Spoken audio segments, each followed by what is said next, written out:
It's the Opperman Report. Join digital forensic investigator and PI Ed Opperman for an in-depth discussion of conspiracy theories, strategy of New World Order resistance, high-profile court cases in the news, and interviews with expert guests and authors on these topics and more. It's the Opperman Report. And now, here is investigator Ed Opperman. Okay, welcome to the Opperman Report. I'm your host, private investigator Ed Opperman, president of Opperman Investigations and Digital Forensic Consulting and emailrevealer.com. I'd like to welcome a new sponsor. This show is brought to you by GetTheTea.com. GetTheTea.com or LifeChangeTea.com. You can find it at both websites. I just got this new tea in the mail, Life Change Tea, and it helps you lose weight, maintain perfect health, cleanse your body from intruders, reduce constipation, and maintain great digestion. Just started using this stuff 3 days ago, and I'm loving it. I get up in the morning. Everybody knows I get up at 3 o'clock in the morning, and instead of drinking coffee now, I have a little glass of this tea here. I drink it cold, and I have full of energy. I skip my morning coffee, and I think I'm losing a little bit of weight. I'll give a little update on that Friday night. I'll tell you how I'm doing with the GetTheTea.com, LifeChangeTea.com. Okay. Really excited about my show today. We had on Vince Font a while back. A cool guy. I like him a lot. And we talked about American Sons, the untold story of the Falcon and the Snowman. Everybody knows the Falcon and the Snowman, one of the greatest movies of all time with Sean Penn. You know, I love that movie. I don't know who my friends are anymore. I love that movie. Okay, so we had Sean Penn on, and I've been bugging him for years. Get me Christopher Boyce, who's the Falcon. We got the next best thing. We got Cait Boyce, who helped co-write the book of American Sons, The Untold Story of the Falcon and the Snowman. She's the wife of Christopher Boyce, who's the Falcon. And she's working on a whole new deal right now coming up. Hero to Zero, a Navy SEAL's true life journey. And then that's about Kristin Beck, who used to be Christopher Beck. And I believe he's the first or only Navy SEAL ever to go through a transgender, do they still call it sex change? I guess they do, right? A sex change. Transition, right? Okay. So welcome to the show, Cait Boyce. Thank you very much for having me. What do they call that now? They used to call it sex change when I was a kid. What, they call it transitioning. Transitioning, yeah. I actually have a friend right now who's transitioning from female to male. She's like 19 years old, maybe 20 years old by now. I've known her whole life. It's kind of, unsettling to tell you the truth. Now, tell us about yourself, though. Who is Cait Boyce? Oh, good Lord. That is just like the most difficult question in the world. There's so many different parts of me. I think my favorite definition of myself would be a cisgender, middle class, white female who got involved because of the 60s and the 70s with every radical group known to mankind, probably, and understood from an early point in life what discrimination against other people looked like. I think it's because my upbringing was so wonderful that it allowed that visual to be able to see that other people weren't having a life as good as mine. And so it kind of launched me into being that self-propelled radical and working for marginalized individuals from African-American to LGBTQIA. Very interesting. I actually grew up with the Yippies myself. I'm 55 years old. So I was a member of the Yippies back in New York City from like 1977 until about 1982, 84. So I've been on the left my whole life myself, radical, I guess you can call it. Well, my favorite group was the SDS and the Weather Underground. So, yeah, a little before your time. It's Christopher, with his parole conditions and stuff like that, is he allowed to be associated with you? Yeah, that would be interesting, wouldn't it? Is there a reward? He's actually not on parole. I will tell you that. After 5 years of being on parole, I petitioned and had him removed from parole. Oh, very nice. He has been off parole. He's been out for 15 years. He's been off parole for 10 years. And yeah, it's a good life. Now, and how did you meet Christopher Boyce? Was he in prison? Was it before he went to prison? What's the story there? He was definitely in prison. He definitely was. I was working for a law firm. I was working for a pro bono law firm that dealt with people in prison, a lot of those people in California that were on death row, that were being commuted at that time, and they were being released from prison. So they would come to our office and we would help them kind of put their lives back together, gather identification, learn how to apply for jobs, be able to face an interview, things like that. I enjoyed that. But after work on Fridays, we would all kind of sit around and shoot the bull and talk about cases that were in the news. And one of the cases that was in the news was the Falcon and the Snowman. So, and then what? You went down to the prison to interview them? Oh gosh, no. No, actually, it was almost a bet, and I have to tell you that it was years afterward that I actually met Chris, because my focus at that time, once I started looking into that case, because I was intrigued. I mean, let's face it, who wouldn't be? Oh, it's fascinating, yeah. Oh, yeah, exactly. And the character that is Andrew Dalton Lee instilled pity in me. It instilled rage in me. There were a lot of feelings with that. So I got involved. I sent Dalton a message to the prison and asked him if he would talk to me. And some of the guys that I was working with, it became kind of a bet. It was like, yeah, you'll never get this guy out of prison. And I said, well, I got to at least try. And so that's how that started. And that was back in 1980. Fascinating. Why don't you remind me what we did a whole 2 hours on this with Vince Vaughn. Did you? Oh, yeah, about the Falcon and the Snowman, the whole story about the book. But why don't you remind the audience what that whole controversy was about? How did they wind up in prison? What were they accused of doing? The whole story. So Christopher Boyce took a job at TRW back in the mid-70s, I want to say 73, 74. Not all that long out of high school. His dad at that time was the head of security for McDonnell Douglas Aircraft. And so he knew the people at TRW and was able to help Chris secure a job.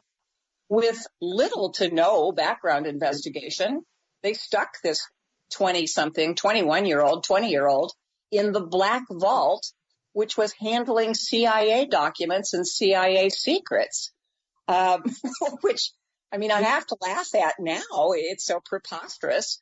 But it was the whole Watergate era. It was all of that stuff.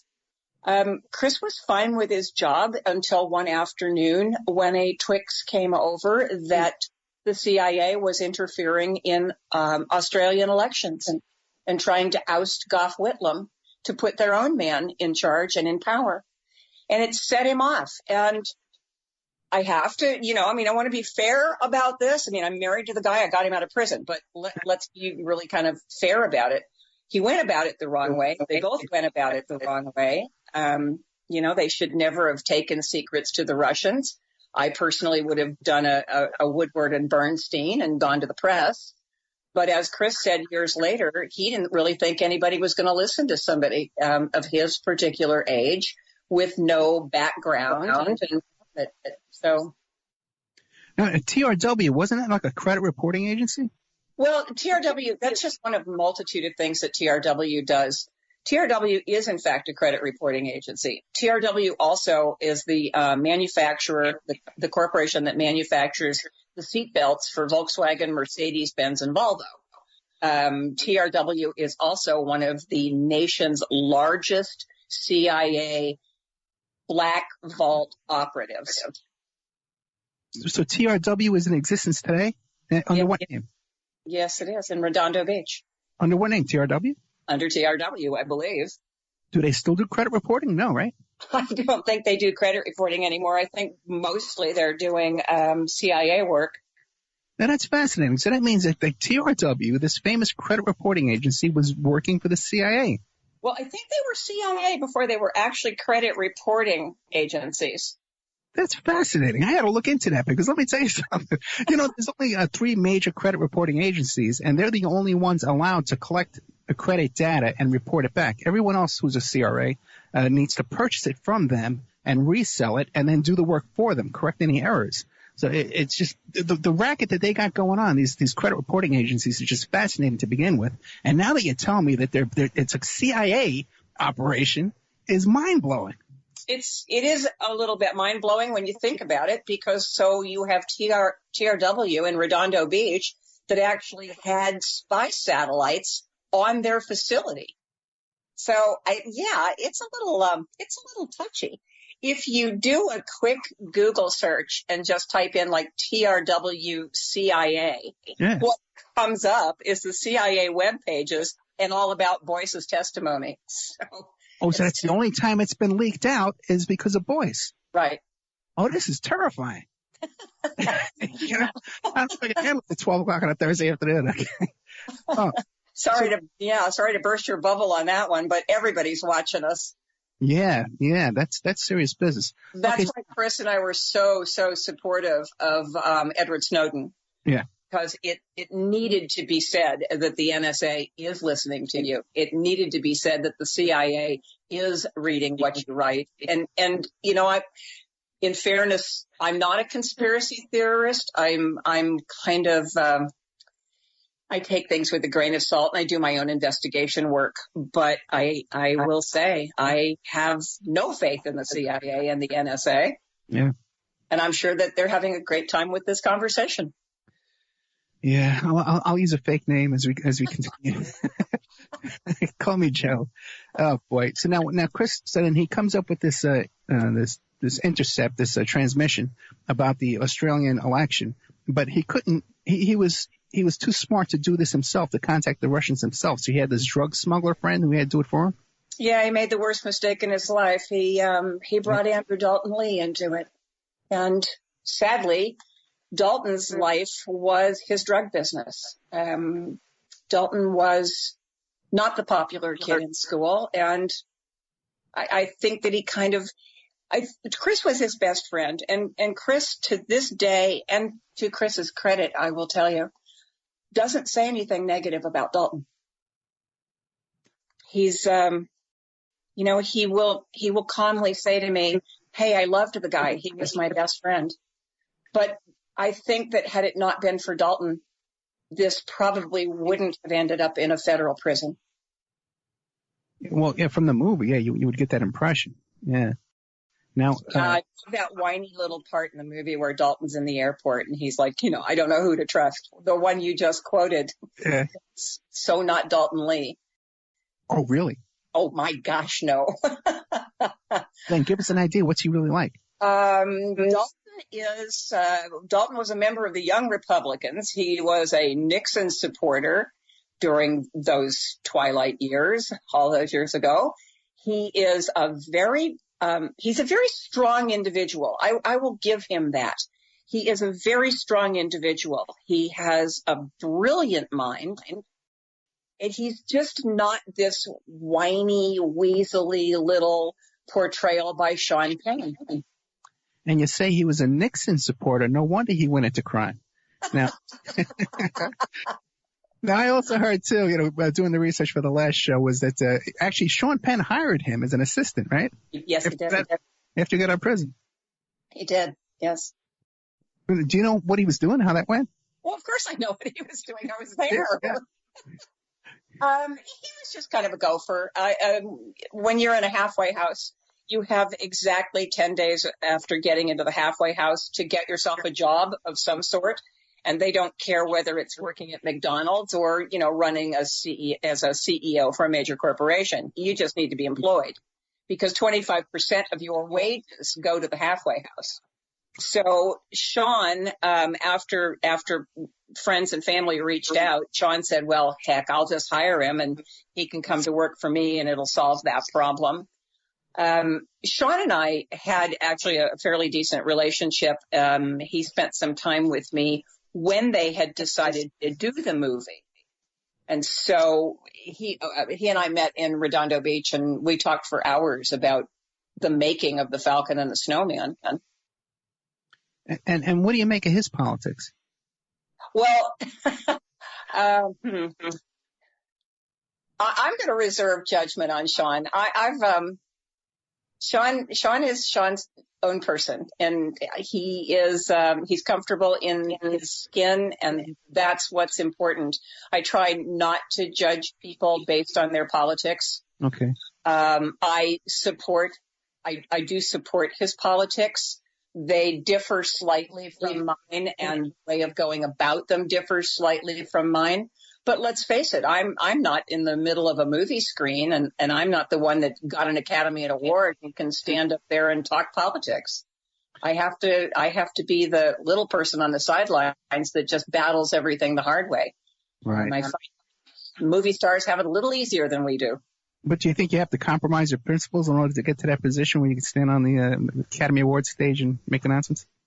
I don't know. I just know that I don't compromise my principles for any reason, ever. Okay. So now Chris and Dalton Lee, they go into this business selling these secret stuff, the codes and stuff like that, right? Now, were they making good money doing that? No. No. And I want to be really clear about this. They weren't selling codes. Okay. And this is where there was a disconnect, and this is where there is still a disconnect. I still hear from people literally on a daily basis who say things to me like, your husband should have been executed for treason. Right. And that's hard to take. It's hard to take from a humanist standpoint, let alone a wife's standpoint. What the Russians received were KH-11 crypto cards. Those crypto cards are used and out of date the moment they come out of TRW. Those crypto cards could never have been used to gain access to American secrets, never cost American lives, never did any of that, never had to reroute satellites because of them, none of it, because the codes that go along with the KH-11 crypto cards were never provided. Chris steadfastly refused to provide them. I want to back up a bit because you mentioned before, and I let it slip away, that TRW had their own satellites. What are these satellites used for? Well, they were CIA satellites. And one of the satellites in question, of course, was the one that they were, the project that they were convicted of, although that never got anywhere. I don't know if the satellites were launched. Well, I know that a couple of the satellites were launched. They were spying on Russia.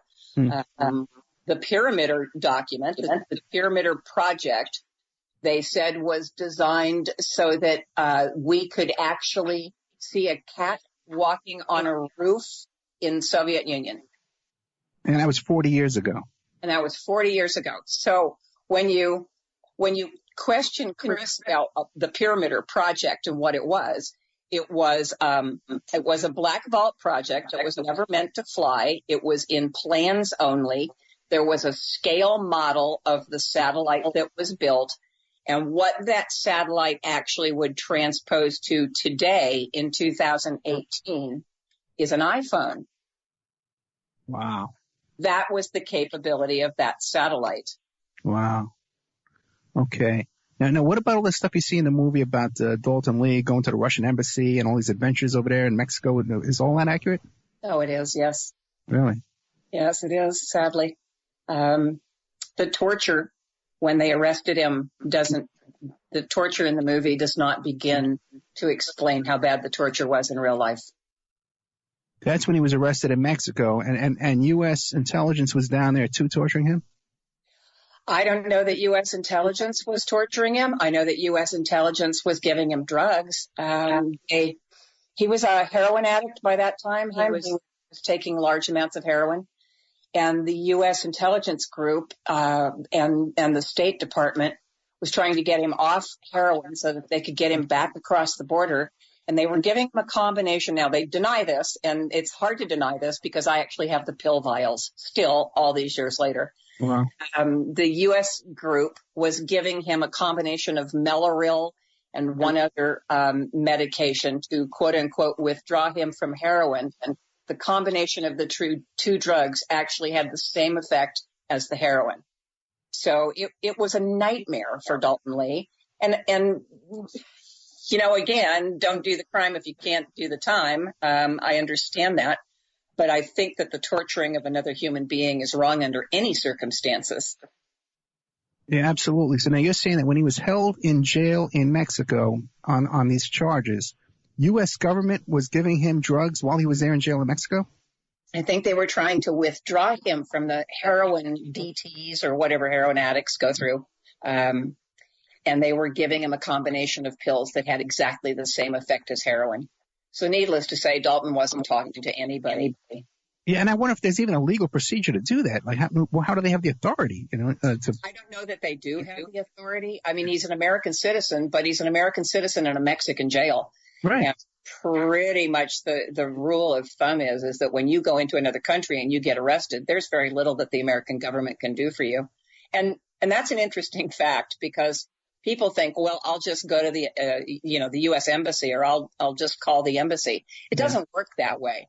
There's little that the American embassy can do for you in any other country when you've broken the law. Yeah, absolutely. And what kind of torture, physical torture, were they putting him through? I know that, God, I can't even believe I'm about to say this on radio. I know that they took a sword and sliced open one of his testicles. Oh, my God. Yeah, I knew that was going to hurt every man listening. Yeah. I know that they did try to drown him in a toilet. I know that they did just beat him senseless. They just had his hands, his wrists and his ankles handcuffed together. He's a small man, which made that even more uncomfortable. And they left him to sleep that way. I know that they deprived him of clean food and water. He was a mess. He was a mess. Okay, that's horrible. And then how did Christopher get arrested then? What, did Boyce, not Boyce, did Dalton Lee rat him out? I don't believe that Dalton would have ever ratted him out. I think that basically the American government, the FBI and the CIA knew full good and well what was going on before either of these two were arrested. And me personally, my belief after 40 years of research into this thing is that these arrests were a complete setup to suit the CIA and to suit the FBI and the United States government. So they waited till Dalton went to Mexico and they arrested him. They charged him with dissemination of information, the Pyramid documents, which those documents, by the way, never got to the Russians ever at any time. They went right back to TRW and right back to the CIA. They arrested Chris at a turkey ranch in Riverside where he had been living, not in an open field, flying his Falcon. And they know where they live. They know what they're doing. They just closed in. And you said to suit the FBI and in what way? Well, I think that when it comes to making an arrest, and come on, I mean, let's face it, if the FBI is going to make an arrest, they don't just go kick down a door and arrest somebody. They do kind of like to figure out where that person's going to be, how the arrest is going to be able to be made easily and to the best benefit of everybody involved. Not to hurt the person that they're arresting, not to have FBI agents get hurt. And that's how they do things. So I think that they had been watching him for quite some time. And they just, after Dalton was arrested, I think it was 4 days after Dalton was arrested, 5 days after Dalton was arrested, they swooped in and grabbed Boyce. Now, you said that the information they were selling didn't have a lot of value. It had no value. Had no value. So then could the FBI or the CIA have arrested them earlier?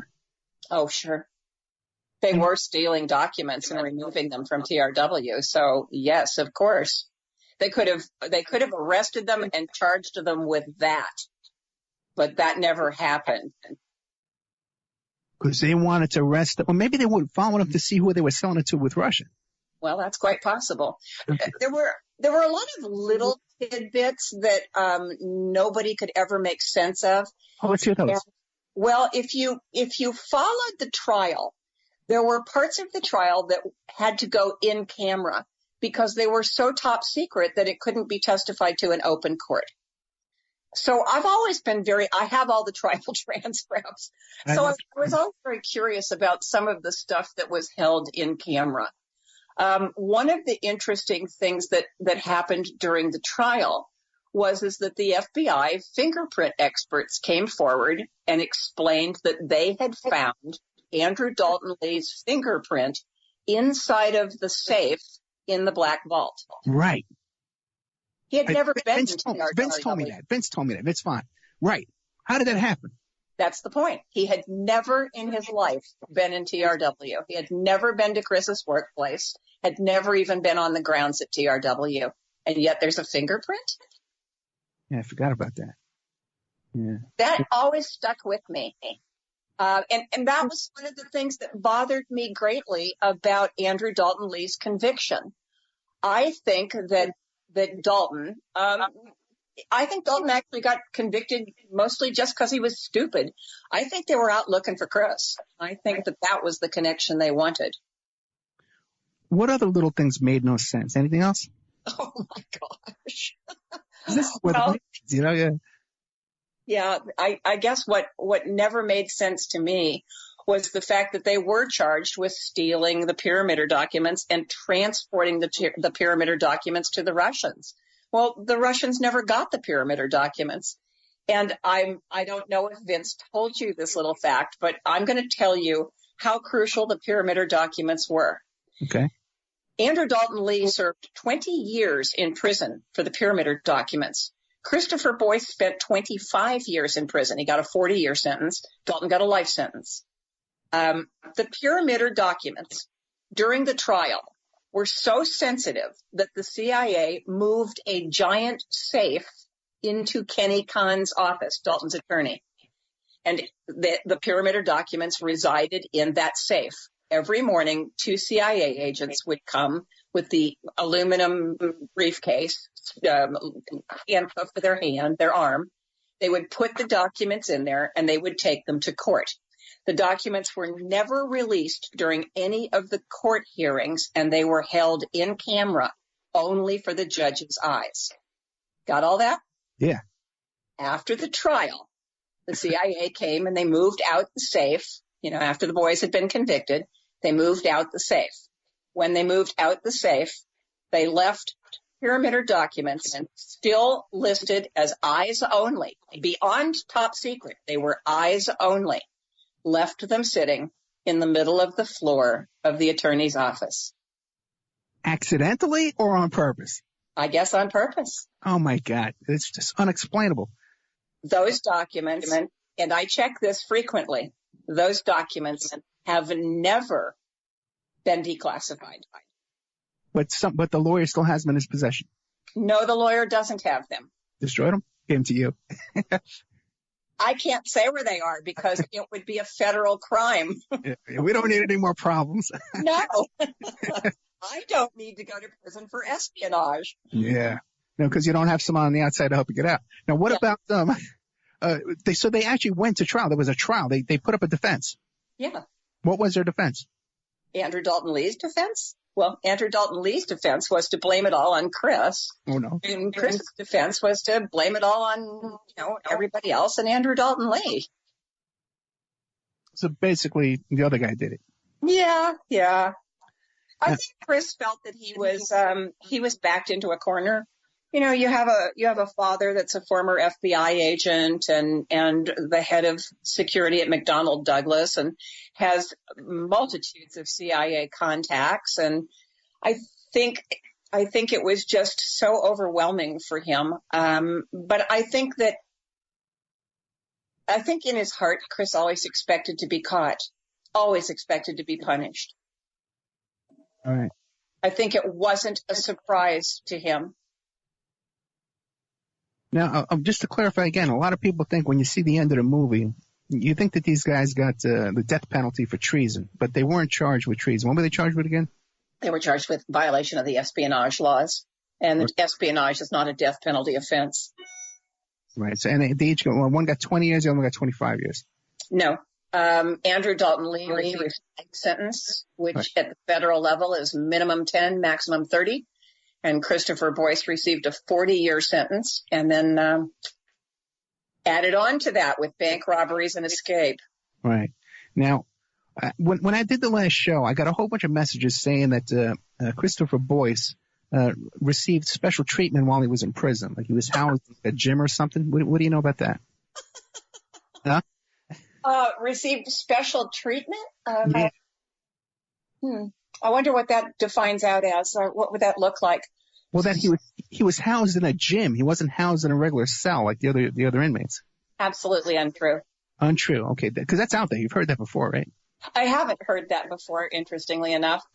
Absolutely untrue. For the most part of his confinement, he was held in solitary. Then how was he able to escape? Well, at the beginning of his confinement, he wasn't held in solitary. He was at Lompoc. Okay. But Lompoc at that point Lompoc had gone from being a federal correctional institute. So when it's an FCI, I mean, you have visitors. Family was able to come in the early days. I mean, they could actually bring in lunch, all that kind of stuff. As it started to get more restrictive, Lompoc became a USP, United States Penitentiary. So, and if you've ever seen the institution that he actually escaped from, it's pretty foreboding. So he certainly was not held in a gym. He was in a maximum security United States Penitentiary. He just outwitted them, which is why he ended up, after his rearrest, spending so much time in lockdown. It was torture, and they did it because he did something that they never could figure out. And every day, the Bureau of Prisons wanted to know, how did you do it? How did you escape? How were you able to do this? And he wouldn't tell them. That's what I want to hear, too. How was he able to do it? Tell us how he got out. Pretend Bureau of Prisons. How did he do it?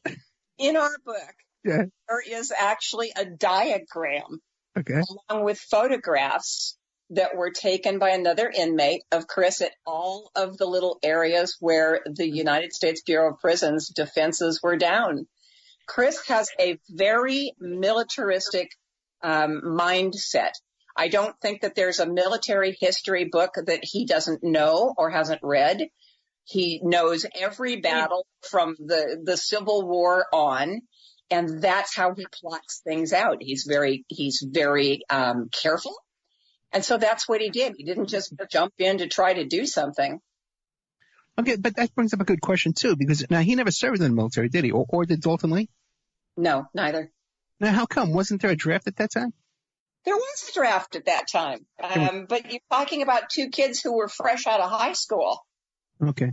And I guess they were in college. They got a deferment because they went to college. Started the draft in 70. I'm trying to remember. You would think I would remember that off the top of my head. I think we started to curtail draft numbers in 1974. Yeah, 73, 74, right there, yeah. Yeah. So while they both would have registered for selective service at age 18, that doesn't necessarily mean that they would have gotten a draft number. Okay. And were they in the ROTC, anything like that? No. What about any kind of what were their majors in college? Well, Dalton didn't go to college. Chris was a history major. History major, okay. And actually has his bachelor's degree in history. And what school did he go to?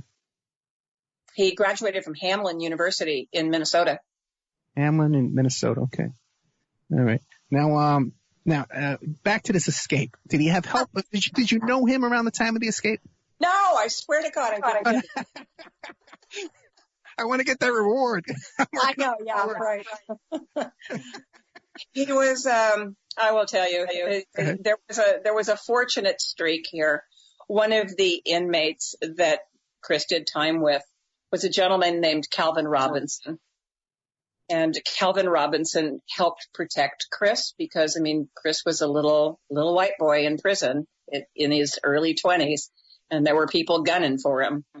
So Calvin became his friend, and Calvin protected him.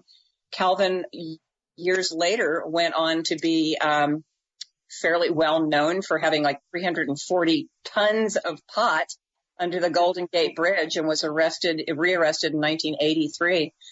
But it was Cal that, after Chris escaped, told him, where he needed to hide and got him to Idaho.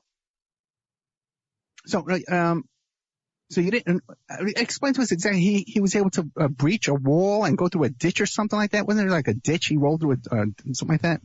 Let me tell you the humor of Christopher Boyce, and I think about it, and honestly, it is humorous. So Christopher, first of all, got himself on the movie committee so that he could show Escape from Alcatraz. Okay. Then he got himself assigned to the art department so that he could make paper mache. And so he made a paper mache dummy of himself. Then he got himself on the grounds crew and ended up in a tiny little sub-drain. If you look at the picture of the sub-drain, I mean, I'm fairly thin and I couldn't fit in that thing. So, I mean, he's very systematic all the way through here. And that's exactly what he did. And then he breached the wall where he knew that he couldn't be seen, where they were building a new guard tower. And all these documents and diagrams and pictures can be found in American Sons, The Untold Story of the Falcon and the Snowman? Absolutely. Is that the newest version? It is the newest version, yes. Okay. Now, it's the 40-year anniversary, Now Vince Vaughn tells me this story, that after he gets out of this prison, that he hides out in the woods for 30 days on his own, like eating nuts and berries. Is that the story? Well, he was eating nuts and berries, and he had a practice. He wouldn't seek out bugs, but if one landed on him, it was fair game. So, yeah, that's what he did. And so he was living on his own out there for 30 days. Was he building fires and stuff like that? How come they couldn't find him in those woods? Well, first of all, you're talking about the Santa Ynez Mountains, which is a huge landscape. It's pretty easy to get to hide and get lost up there. Okay, so for 30 days, no food, right? No water, no way to clean himself up and stuff, right? Right. Streams. Well, streams, okay, but still, you're not shaving, right? Right. You're roughing it, okay? And then he was able to be picked up as a hitchhiker. Someone picked him up hitchhiking. Sure, it was the 70s. Or actually, that time it was the 80s. So he had no help. No one he knew came and picked him up. Nobody he knew came and picked him up. And then where'd he go to right away? This guy Calvin Robinson told him a safe house he can go hide out at. He went from the Santa Ynez Mountains north to the not the Bay Area, but close enough, and met up with Calvin. And then Calvin got him from California to Idaho, to Bonners Ferry, Idaho, where he was with Gloria White, who was Calvin's former wife. Oh, that's interesting. Okay, did they have a little romance or just Oh, no. Gloria's since gone. She's passed on. Comrades in arms. Okay. Now, then he takes off on this bank robbery profession. Yeah. Yeah, describe that. Yeah, that's not my happy spot. Yeah. Okay, I'll give him 2 snaps. I said to him one afternoon, "Why the hell did you rob banks?" And he said, "Well, I couldn't go to work at 7-Eleven and I needed money." Okay, well, I get it, but still, I think he regrets the bank robberies more than he regrets anything else because he scared people. He truly scared tellers. And as gentle as he tried to be, you're holding a gun on people. I will tell you that 9 out of 10 of those robberies, the gun was unloaded. I interviewed those tellers before I went to the parole commission to seek, the appeal that finally released him. And I have gotten no negative comments from any of the tellers that were robbed. Okay. How many bank robberies did he do? Well, he pled guilty to 3. Oh, okay, 3. And how many did he really do? By my estimate, I think there were 24. Really? My Yeah. goodness. And they couldn't pin him. They had no matching witnesses or anything, or cameras or anything to match him to those other 20. Well, in those days, if you think back to like 1980, in those days it was black and white Polaroid pictures that were scanning the bank lobbies. Now it's all digital, and they'd be able to catch you just very quickly. But I actually have one of the original photographs that came out of the machine that shows him robbing the bank.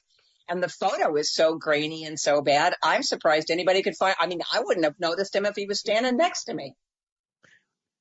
Actually, nowadays, they don't even call the cops.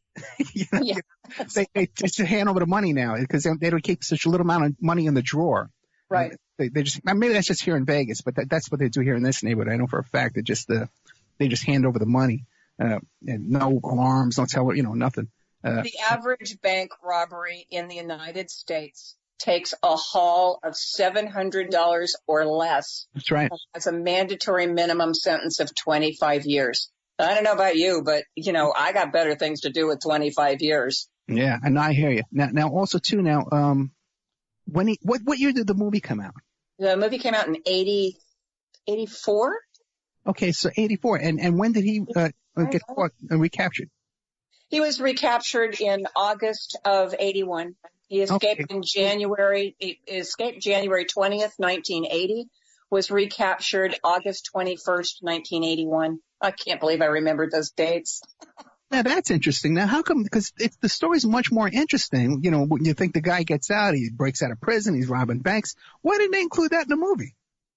Well, I think the movie was the focus for the movie was the book, the original book, Falcon and the Snowman, which of course certainly didn't concentrate on what happened afterward.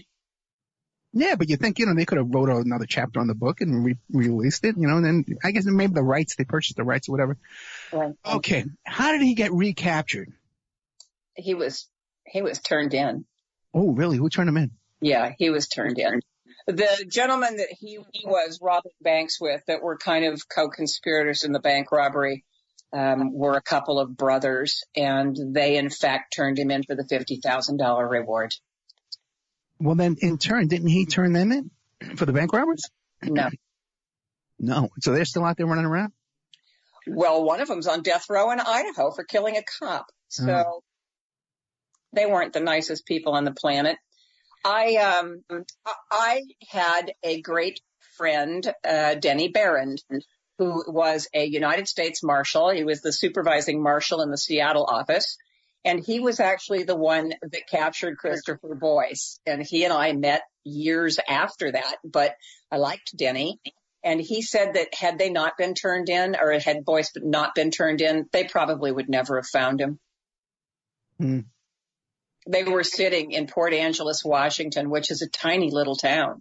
The U.S. Marshals were in Port Angeles, and they were there for 2 full weeks before they even spotted him. Wow. So now, did he go to trial? Well, I guess the escape is cut and dried, right? And right. So how does that work? You go to trial. The escape is cut and dry. So he got on a federal escape. The maximum sentence is 5 years. Really? He received 3 years from Judge Leidick at the district court in Los Angeles. The bank robberies, during the bank robbery trials, he was involved in the trial for about, I want to say 2 weeks worth of trial when all of a sudden he pled guilty, which shocked everybody. But the truth of the matter is that he pled guilty to keep Gloria White from being roped into the whole thing. She allowed him to stay at her house, and yes, she helped him. She was not a conspirator, and he wanted to protect her. And it's just the way Chris does things. He would have done that. So he pled guilty.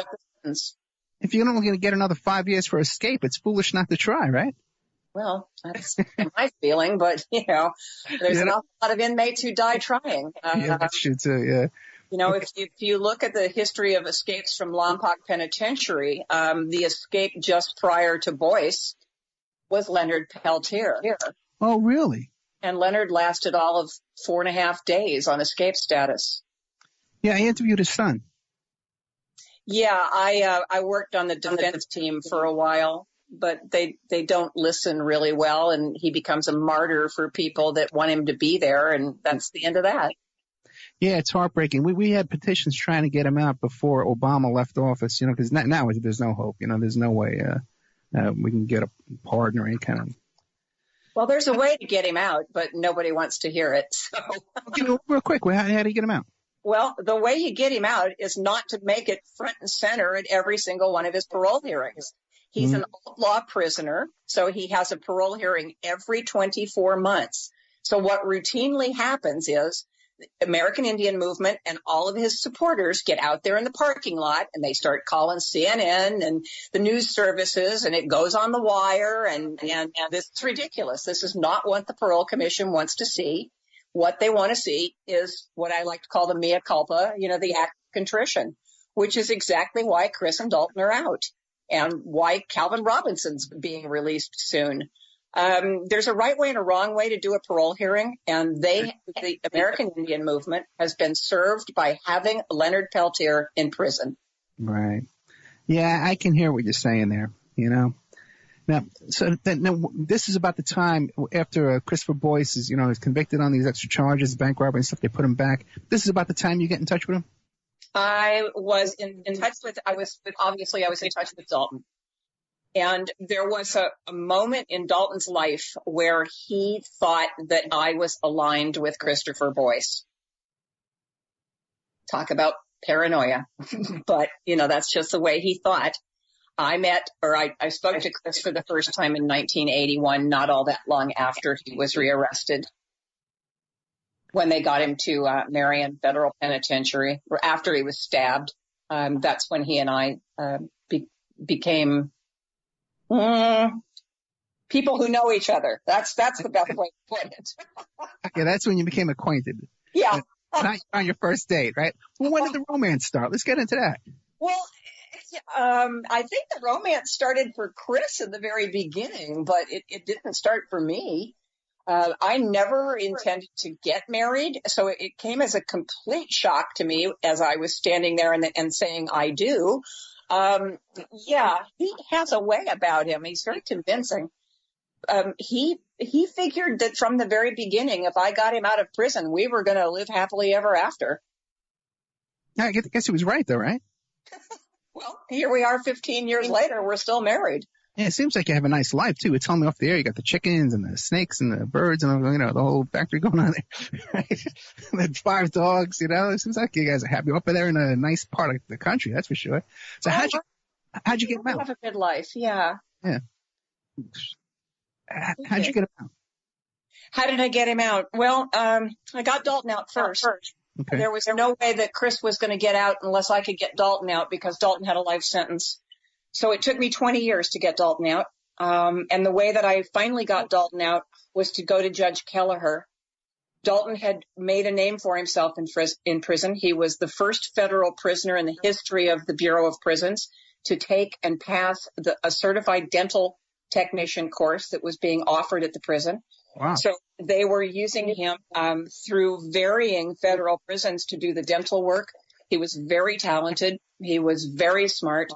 And I took this great work project of his and I wrapped it up into a nice presentation and presented it to Judge Kelleher, who was the sentencing judge. And then I explained to Judge Kelleher what happened routinely at Dalton's parole hearings. I also explained that this was a true case of rehabilitation. And it took Kelleher a while, but he actually called me back and he agreed with me. And he never mixes up the Novocaine with the cocaine. Well, he doesn't do work anymore. But so once Dalton was released, I hadn't talked to Chris in, 8 years, almost 10 years. Okay. And I was living in San Francisco and I thought, well, maybe now's the time to send him a little note. So I sent him a little note card and I just said, I just want you to know that Dalton's being paroled. This is what I did. Is it your turn yet? And within a week, I had a letter back, and he was on the phone, and that was in 1995. And so we stayed in contact from that moment on. And when did he finally get out? He was released on September 16th, 2002, and we were married on October 19th, 2002. Oh. And what was the ceremony like? Quiet.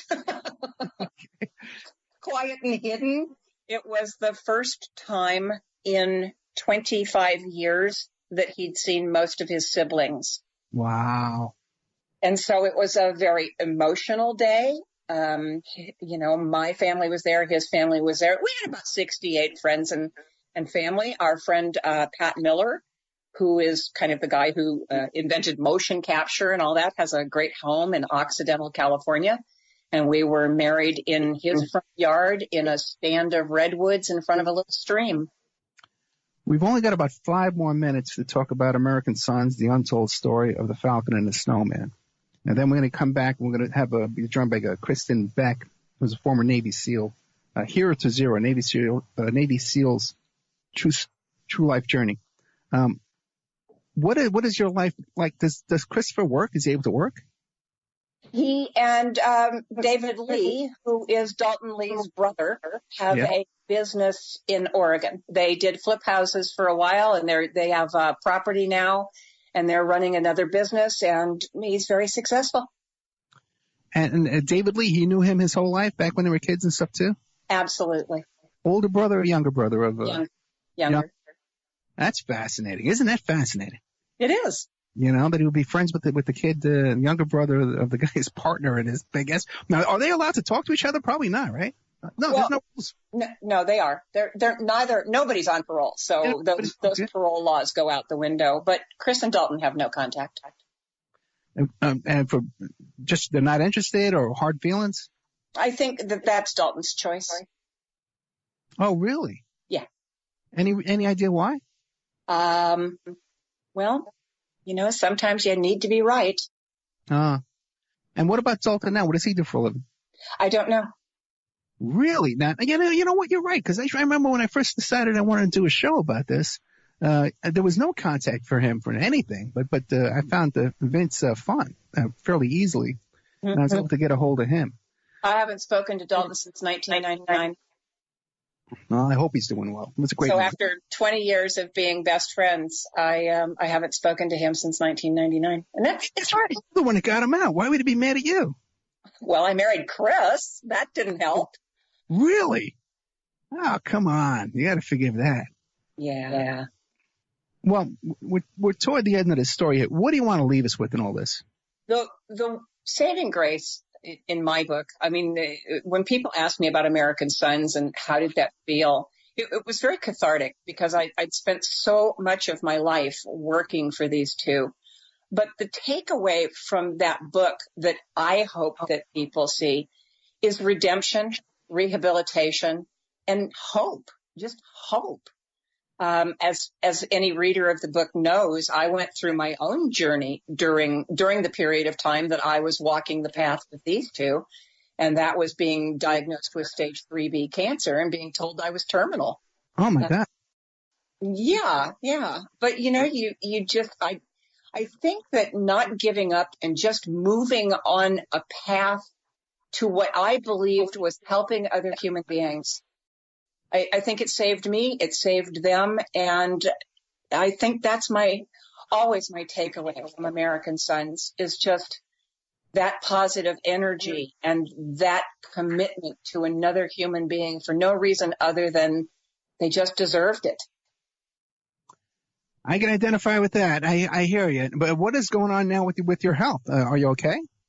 I have been in remission now. This is my 6th year in remission after being diagnosed in 1996. I've had 4 recurrences, a bone marrow transplant, all that fun stuff. But yeah, this is my 6th year of being in remission. I never thought I'd hear that word. Yeah, right. Thank God for that. Let's all hope and pray that everything keeps going well for you there. Yeah, not a prayer, but yeah.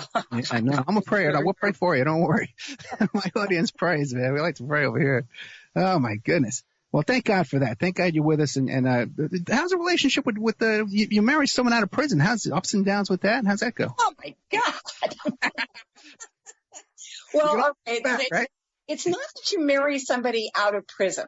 It's that you marry somebody that, you know, when you have a 22-year-old, and I say this for the entire criminal justice system, when you take a kid, 18, 19, 20, 21, and you put those people in prison and you hold them for 20 or 25 years and release them, mentally, they are still the age that you put them in prison.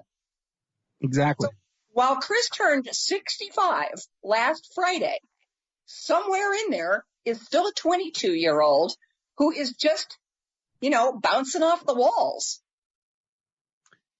That is so true. But listen, you can always tell them, hey, I got you out. I'll put you back in, right? I've done that on a number of occasions. It doesn't work. Yeah, sorry. Incredible story. American Sons, the untold story of the Falcon and the Snowman. It's written by Cait Boyce, Christopher Boyce, and also Vince Font, our friend here. And look up the old show, guys. Check out the show, the original show I did with Vince Font. I think we went on for 2 hours. Went on every detail of this case. Wow. Books on Amazon. Do you got a website? The Falcon and the Snowman.com. Okay. We'll be right back after these messages with more of Cait Boyce. We're going to be joined by Kristin Beck, A Hero to Zero, a Navy SEAL's true life journey, right after these messages. And now a word from our sponsors. Hi, folks. Ronnie here from Life Change Tea. There's a lot of hubbub about the ramifications of GMOs. First of all, what are GMOs? Genetically modified organisms. Yee! Man-made organisms entering our body, changing and damaging us from the inside out. What's our defense? First of all, not eating them. Second, cleansing from them when we do eat them. Thank God for Life Change Tea at getthetea.com. Life Change Tea cleanses from toxins, heavy metals, and helps flush GMOs out of your body. Our unique blend of herbs help cleanse you from the inside out, helping you feel refreshed and clean of yee. We also carry unique one-of-a-kind supplements. So order online at getthetea.com. That's getthetea.com. Rid yourself of the yee that contaminates your food and water. Go to getthetea.com. That's getthetea.com. Get the tea, your best defense. The Opperman Report is brought to you by SubhashTechnosis.com. Subhash Technosis is a search engine optimization and website design company. They're located in India, so you know you're going to save a lot of money and get top quality service. They offer all sorts of business process outsourcing, data entry, banking BPO services, recruitment process outsourcing, software testing, offshoring, research network, customer care, press release, content writing and distribution, and much, much more. Now, you can get a hold of Subhash Technosis by email at info@subhashtechnosis.com. Their website is www.subhashtechnosis.com, and their Skype is ANUSHASUBASH. Remember, all these shows on Awake are brought to you by emailrevealer.com. You can go to emailrevealer.com and get a copy of my book, How to Become a Successful Private Investigator. You also do all the kind of different services for you. An online dating service investigation. It's called an online infidelity investigation. And that's where you give us your husband or your boyfriend, your girlfriend's email address, and we trace it back to their online dating websites, and we return a list of all the dating sites that email is registered to. We can expand on that investigation and trace it back to porn sites, escort service sites, swinger sites, gambling websites, and even prescription drug websites. If you think your ex-husband or something is addicted to prescription medication or involved in an extreme online pornography addiction, we can produce a report for you that you can use in court. Adoption investigations. If you want to locate your birth parents or your birth child you gave away for adoption, we can do adoption investigations for you. Asset searches for you. Locate bank accounts, hidden assets, hidden properties, hidden income, all different kinds of services in the asset search investigation. Email tracing. If you need to locate or identify somebody from just an email address, we do an email trace investigation for you, and all kinds of digital forensics, computer and cell phone digital forensics, where we can recover deleted content from an email or a hard drive and produce a report for you that you can use in court. That's emailrevealer.com, or you can contact me at oppermaninvestigations@gmail.com. You can have your ad played here at oppermanreport.com every Friday night, 5 p.m., and Saturday night, 5 p.m. to 7 p.m. Pacific Standard Time. And on Friday nights, too, we do a live portion for 1 hour that I just do a live monologue. The ads are very, very inexpensive, and they're also played in the Opperman Report member section. In the member section, you can find all kinds of exclusive content that you won't find anywhere else. It's as cheap as $6 a month, $20 a quarter, or $75 for a year. If you contact me directly at oppermanreport@gmail.com, I'll set you up with a little special deal there where you get a discount if you PayPal me directly, and you even get a copy of my book. I want to thank Sean Duff from strawmanmusic.com. He's an excellent musician. And I also want to thank William Ramsey, who helps us produce the show and book guests. You can find William Ramsey, who's an excellent author, at William Ramsey Investigates on YouTube. William Ramsey is a producer here at the Opperman Report, and he's just come out with a new book, Children of the Beast, Aleister Crowley's Shadow Over Humanity. Now, he just sent me a copy of this book. Oh boy, it's about 2 inches thick. And there's a chapter on just about everybody in this book that you can imagine. The Beatles, Jack Parsons, everybody's in here. It's incredible. And I definitely recommend this book. There's a bunch of pictures in here, too, of all these people and different chapters and information. Anselm LaVey. But it's great stuff by our producer here, William Ramsey. So check out Children of the Beast, Aleister Crowley's Shadow Over Humanity. You can find it on Amazon.com, or you can find it in the OppermanReport.com bookstore. We have an urgent bulletin. It seems that the group Snowman is still on the loose. It has been confirmed that Snowman are Canadian, okay, and that authorities are asking people to stay indoors, lock your doors and windows until this group can be dealt with. You could find more information about this group of Canadians, at strawmanmusic.com. It's the Opperman Report. Join digital forensic investigator and PI Ed Opperman for an in-depth discussion of conspiracy theories, strategy of New World Order resistance, high-profile court cases in the news, and interviews with expert guests and authors on these topics and more. It's the Opperman Report. And now, here is investigator Ed Opperman. Okay, welcome back to the Opperman Report. I'm your host, private investigator Ed Opperman. I'm the president of Opperman Investigations and Digital Forensic Consulting and emailrevealer.com. I want to welcome our new sponsor, GetTheTea.com. You can find them at GetTheTea.com or LifeChangeTea.com. A lot more than just tea over there, too. They have all kinds of different herbal supplements. And even this tea is like an herbal drink. It tastes great. And I've been taking it for 3 days now. I'm feeling really good. So GetTheTea.com. Check them out. And check them out on Facebook, too. And if you see their Facebook page, give them a little like over there. Show them a little love. We spent the last hour with Cait Boyce, the wife of Christopher Boyce, the Falcon from Falcon and the Snowman. She's the author of American Sons, The Untold Story of the Falcon and the Snowman. You can find the book on Amazon or falconandthesnowman.com website. Also, too, it'll be in the Opperman Report bookstore at oppermanreport.com. Now, we're being joined now by former Navy SEAL, I guess you say former Navy SEAL, Kristin Beck. We still have Cait Boyce with us. But Kristin Beck, are you there? Yes, I'm here. Hey, there you go. Now, tell us about yourself. Who is Kristin Beck? Well, you said former Navy SEAL? Yeah. I'm a retired Navy SEAL. Retired Navy. That's right. If it's forward, yeah, but you say former, you got kicked out or something, right? So it's retired Navy SEAL. Right? And I'm still the same person. I'm still the SEAL that, don't get in a fight with me because I'll probably kick your ass. Okay, great. Hey, watch your language there, okay? I'm sorry. Who is Kristin Beck? So, I don't know, a farmer, a spiritual person. I like the color red. I don't know. I mean, how do you want to explain somebody, in one sentence? Well, I was a Navy SEAL for 20 years. I, horseback riding and growing up on a farm as a kid. And, my father was a football coach. My grandfather was a football coach also and played for, the team that was before the Vikings, the Minnesota Titans. And, I don't know. So I grew up in this really hardcore football playing family. And, when I was really young, like grade school, I always knew that I was a little bit different, I wasn't always in all the same stuff. And, one day when I was in second or third grade, I was wearing one of my sister's dresses and my dad caught me and it was a pretty good backhand and a bunch of Bible verses.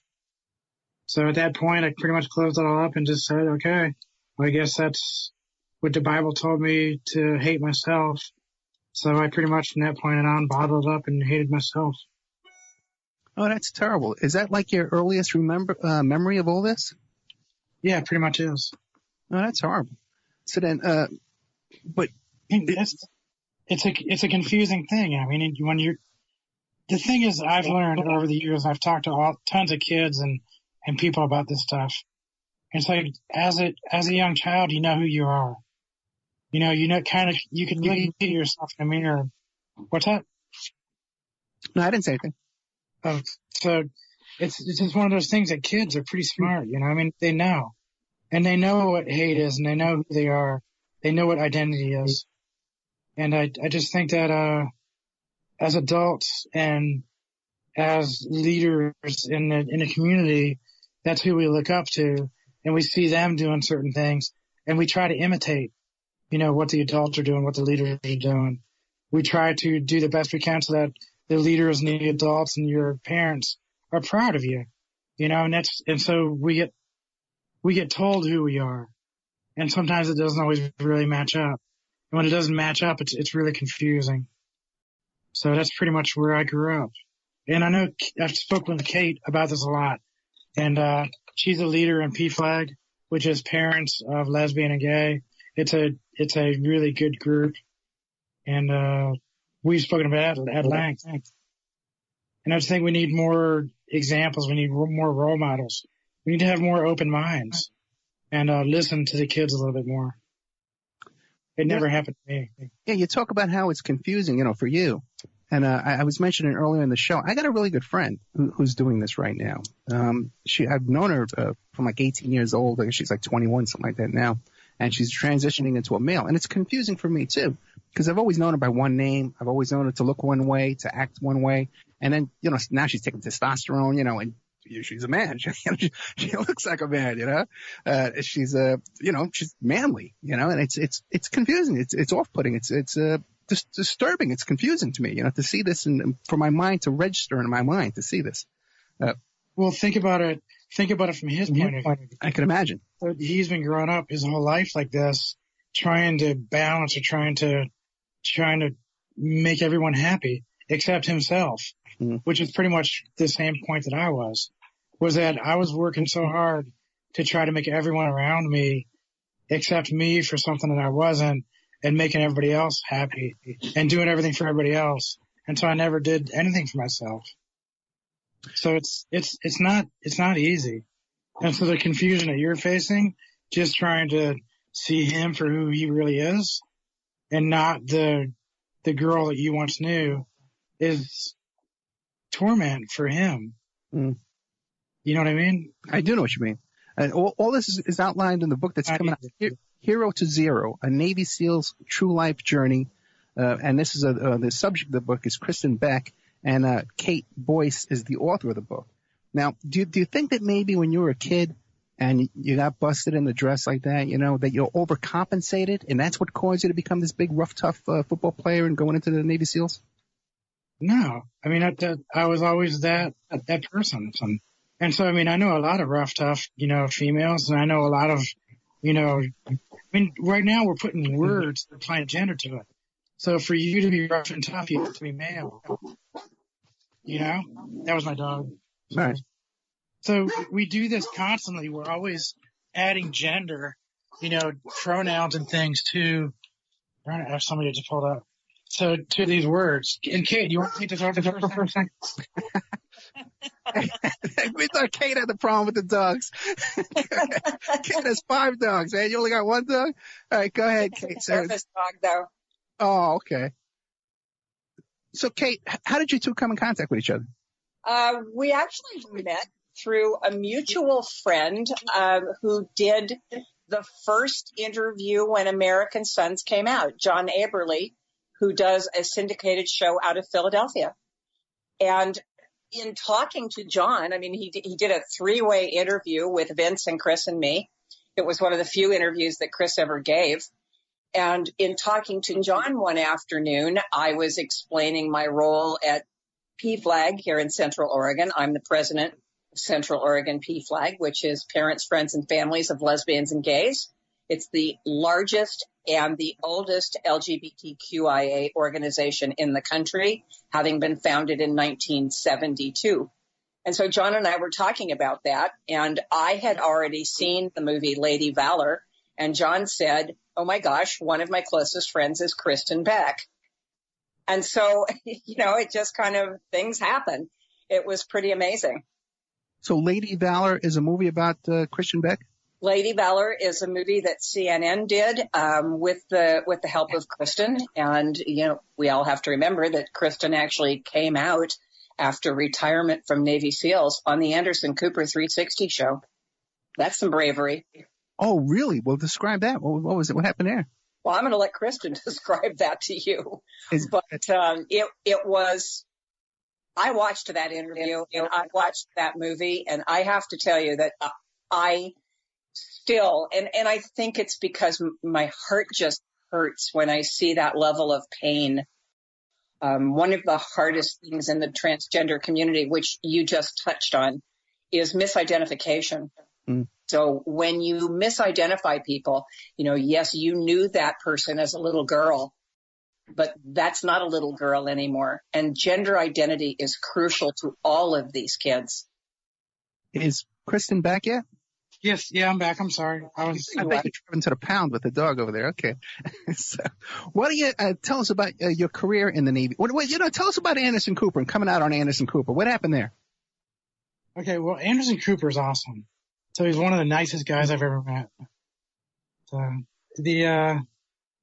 I first came out was kind of like February, and then of that year, and I kept it kind of quiet, and I didn't really go on any shows or anything.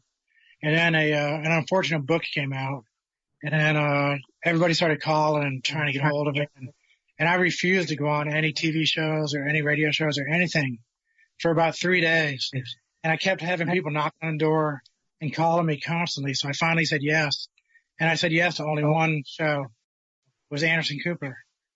So I went on that show, and they made a 1 hour special.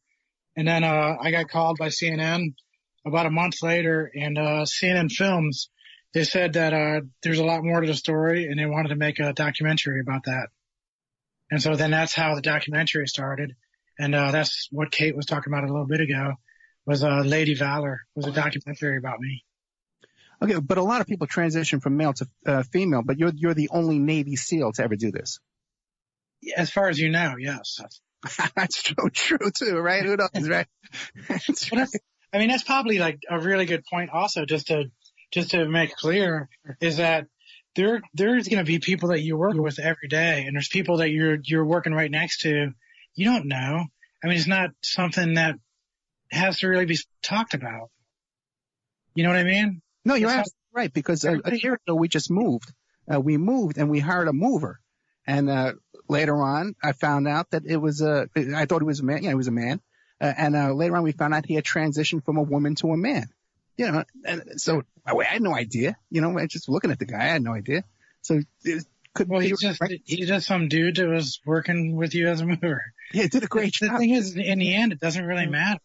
In the end, this is such a small thing to be talking about that I really can't wait till the day comes when everybody just stops talking. Yeah. So, how do you feel about all the attention you're getting? Well, I mean, I try to turn off as much as I can, and I'm not really big as far as spotlight and everything goes.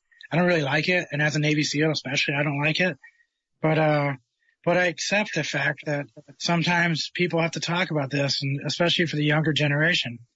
And for what I've been doing with Cait is we've been really concentrating on the kids that are, growing up. And I don't want them to have to grow up in that same isolation and that same sadness that I had to grow up with. And so the more of these stories and more of this that we can pass to them, I think the better off it'll be for future generations. I want to jump in for 1 second, if I might. Sure. Yeah. One of the things that as much as I know that Kristin doesn't like the publicity and doesn't like to be front and center in the news or in these functions, the use of Kristin to be able to focus on these kids is so crucial.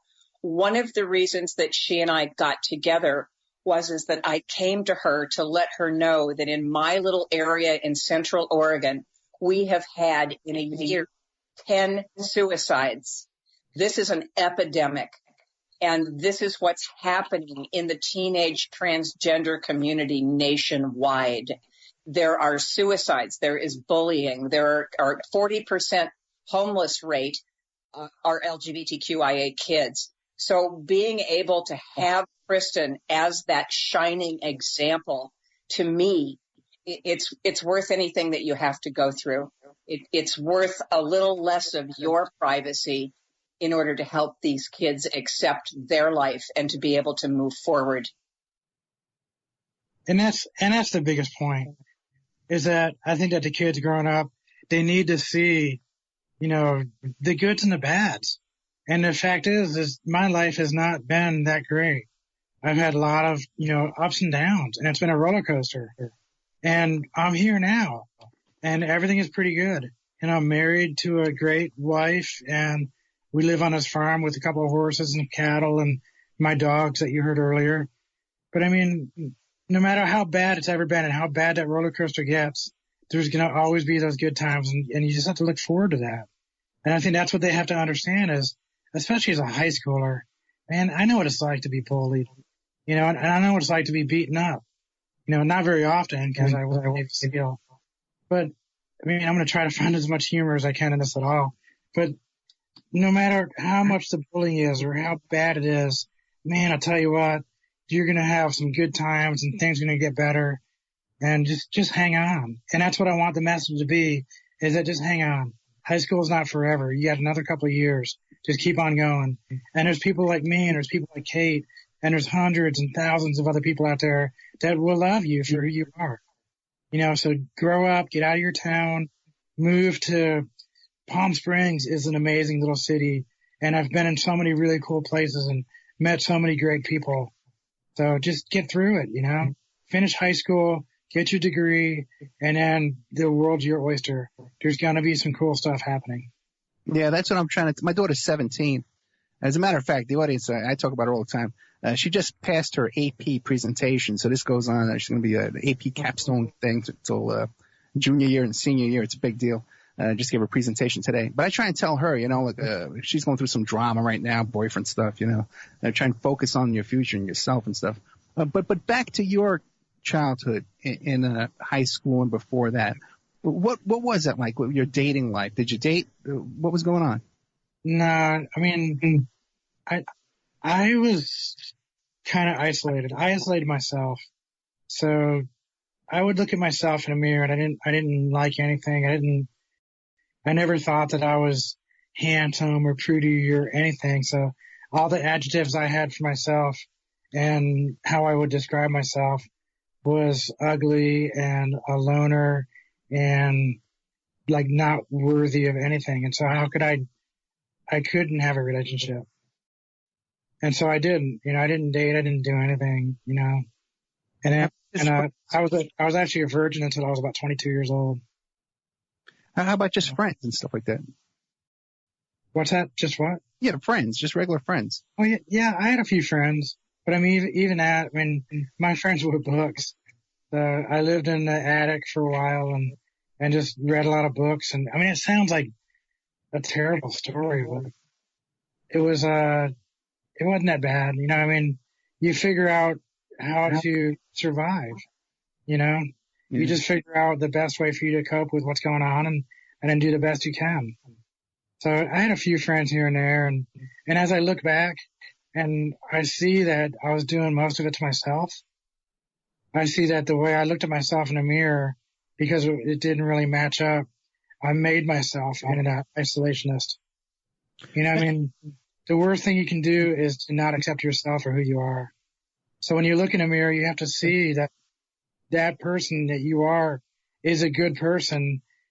And the better you are to yourself, the better people will treat you and the better you're going to have it overall. And so I isolated myself and I made myself into that person. And I didn't have to. It wasn't necessary. Now, was there anyone you could confide in and talk to about these things?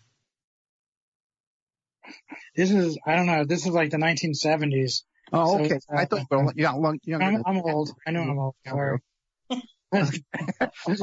But you have to figure that the 1970s, growing up in a really small town, I mean, graduating class of less than 100. So if I had like 80 people graduating before internet, before all the stuff, and it was just, you're just alone. I mean, now, the kids do have social media, which sometimes is a blessing and a curse. They do have the internet and they have support groups. And I think there's a lot more examples in the magazines and on TV and in movies even that they can look at and say who they are, and it can kind of relate. But back in those days when I was growing up, there was none of that. No, I hear you. I was born in 62. I know exactly what you're talking about. But I grew up in New York, so it was a little bit more. But that's the thing we have to get. We have to get these kids to see that there's examples and look for it, and then try to emulate some of the role models and heroes that you see. And we didn't have that when we were growing up. I think for Cait also was we just didn't have those examples. Mm. So, and that's what I think, that follow on Twitter and Facebook and find these stories, and for the kids, please just look, open your eyes. You're going to find, hundreds and maybe thousands of people that are just like you. For me, growing up in the 70s in that little tiny town and all by myself, I really was alone. So everything I learned, I had to learn the hard way and by myself. You don't have to do that as a young kid now.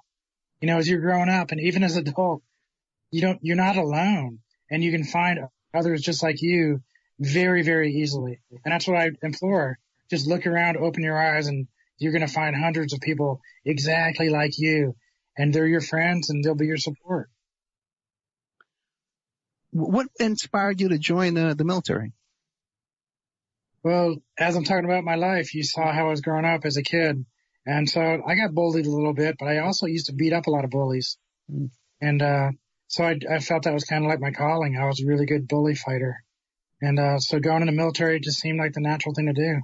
I was a sheepdog, fighting for justice until the military seemed like a pretty good place to go.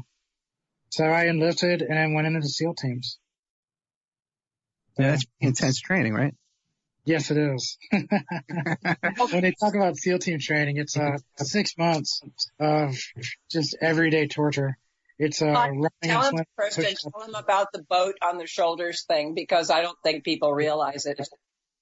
So what you have is you have this boat, and I think the boat weighs, 150 pounds or 200 pounds, whatever. And you have 6 guys, and you carry this boat around in your head pretty much constantly all over the place. And especially during Hell Week, that boat is your friend every minute of Hell Week, which is a 1 week long. There's no sleep. For 6 days, you do not sleep. And you carry that boat in your head for 3 miles in the morning from when you're working out or whatever to the chow hall. You eat. You have to do push-ups with your legs up on a boat. And you always have to be touching the boat. So the boat has to always be within arm's length or foot length. So you're doing push-ups and sit-ups, and you're carrying it on your head. You go 3 more miles, and you swim. And when you're swimming, you can get off the boat, as they say, go out in the ocean and swim for 2 or 3 miles. You come back in, you carry the boat again on your head for a couple of miles. Then you run for 7 miles, and then you carry the boat around. So this boat is on your head for 6 days straight. It's a torture in itself. So this goes on for 6 months. So that SEAL team training is pretty tough training. They say the toughest in the world. No, yeah, I'm familiar because my ex-partner, my best friend and ex-partner was NYPD Harbor Aviation. And a lot of guys went from the SEALs into NYPD and dealt with a lot of these guys. Now, the SEAL team training is not, it's hard. It's real super hard. And the people that graduate from that course, it's about 20% graduation. So out of every 100 people, you have 80 people quit along the way. Mm. And the only way you can get out of there is you have to quit. You have to raise your hand in the air. So this not for just like making up. They didn't make all this stuff up just to torture you. It's tests. So everything is been tested out, and they've been doing it the same way for like 50 years. They do it for exact means. Is that they have to make sure that you will never quit when you're in the field. You will never quit your duty. You're going to be loyal to the team, and camaraderie is thick. You're never going to quit. So it's all over there for a reason. And I don't know any place else in society that tests anybody to that extent. No, that's very true. Yeah. Now, having that on your resume, being a former Navy SEAL, that's very bankable. Are you taking advantage of that? Do you do anything? Yeah, I get a free bowl of soup every time I. So no, I mean that's. I guess it's easy to joke about it, but I mean you still have to prove yourself. So no matter what job, I mean it might open a door, but that door has to be kicked open the rest of the way by yourself and by your capabilities. I would definitely, anybody that was a SEAL and I was hiring, if I had a big business and I needed some people. You know, if you had SEAL team guy, you had Ranger, you had Special Forces, you have Marine, you had school teacher. It's all about the same, isn't it? We all have guns. So I was just kidding. It was a joke. Yeah, I know. Now, what about that? Bad joke. What are you doing for employment now? But if you had all the stuff written down there, I would let the door be open, but you'd have to prove yourself. Cause I use the 80-10-10 rule all the time. You know, 80% of the people in any job, even the SEALs, 80%, you're good. You do a pretty good job. 10%, you're awesome. But then you have 10% is at the bottom, and I wouldn't give two space for you. Mm-hmm. Even in the SEALs, there's 10% of you guys, you know, 10 out of the 100, I don't care about. You know, then the other 80, you guys are all good. Doors open and I want you. Then you have 10% of the cream of the crop. The 10%, they're the super SEALs. And then you have like Admiral McRaven, who's the chancellor down in Texas. And you have, Eric Olson, who is our 4-star admiral, and Bill Shepard and Chris Cassidy. And you can name on your hand, you know, all these guys who are the super SEALs, who are like the top. That's the 10. But the opposite of that is the 10 really bad ones. So if you saw a SEAL team guy read on a resume, you might be getting one of those 10% at the bottom. So just open a door, make them prove themselves. What are you doing for employment now? I'm a farmer. Okay. It sounds really boring. No, I'm jealous of both you guys, man. Yeah. I'm living here in Las Vegas. I'm so ready to get out of here. Yeah. You have no idea. I'm semi-retired, so I live on a farm here with my wife, and I give motivation speeches and leadership speeches. So I fly around the country. I go to universities and colleges, and I give a 90-minute talk. And at the end of almost every talk I give, it's like standing ovations, and people they're like, yeah. It's usually pretty good. I mean, I get a really good response. I think I'm a pretty good talker. Oh yeah. I'm sitting back, I'm listening. Now, what about when you were in the SEALs? How did this affect your military duty? This transitioning your sexual identity? Was there any kind of effect? I mean, yeah. I mean, once in a while. I mean, minor, but it was when I had time off. So if it was a weekend and I had like weekend furlough where I just had a couple days just to kind of chill out, you know, then it would kind of catch up with me. And then, you know, because had nothing really going on, so my mind was not busy. And most of the time in the SEALs, my job and what my duty was to my country, and to, just like I said, as a sheepdog and fighting for justice, my job was so important that I couldn't let my own personal kind of comfort or my own personal identity, I didn't have time for it. I was a Navy SEAL. I was Senior Chief Beck, and that was the only thing I had to do. And so I didn't have time for my own personal security or personal anything. Mm. I was the job 100% of the time. Now, did you ever confide in any of the SEALs about what was going on? Yeah, it's a pretty funny story.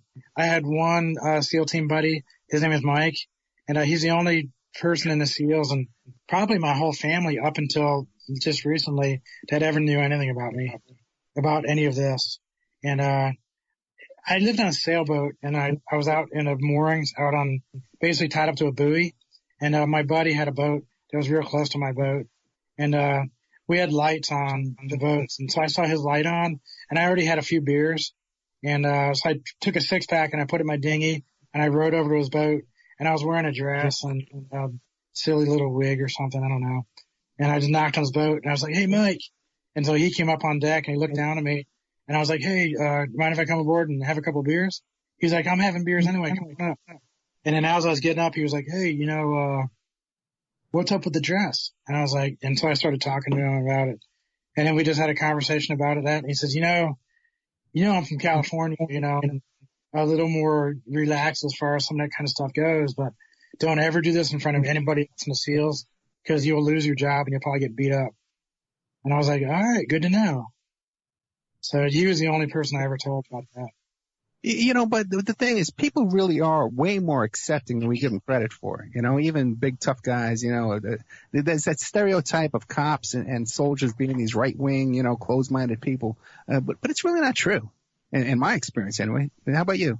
Well, remember the 80-10-10 rule? Right. Let's just say in the SEAL teams, I would say 80% of the SEALs, they're kind of like, well, that's cool, man. You're all right. You know, you did a good job in the SEALs and whatever, dude. So that's 80%. Then you have 10% and they're like, right on. And they'll talk about a family member who was gay or transgender, and they'll talk about their own experiences and say, right on, bro. I support you. Did I lose you? I mean, sister. And then, Cait, are you there? So you had the 10% guys going, yeah, right on. And then you have the bottom 10%, right? So you have the 10% that are really hateful and are really mean. So the 80-10-10 rule, I think it applies to that also. I was trying to explain to Ed, Kristin, that part of what we do try to do is educate people and save people. And that education does save people. So I think maybe we should talk to him about Stonewall and all the stuff that led up to where we are in 2018 with the LGBTQIA community. Well, how about you start with the Stonewall? Because you were there, weren't you? I will. If we get Ed back. Cait, just go on and talk about Stonewall and your experiences and how you got started in PFLAG and everything. Well, for people who don't know about Stonewall was it's now a national landmark, but Stonewall was a bar, a pretty derelict bar in New York City. And in 1967 and 68, the police were raiding it constantly. They were beating members of the gay community, gay men, lesbian women, and transgender. At that time, they were still just called trannies. And the population was kind of the rougher side of the crowd until one afternoon, the people in the bar and the LGBTQ community finally had enough, and they stood up and they fought for themselves. People died.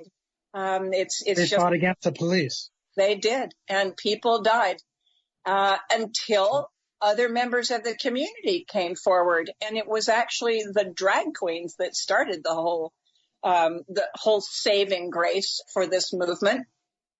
So Stonewall has become a national monument for LGBTQ rights and how far we've advanced.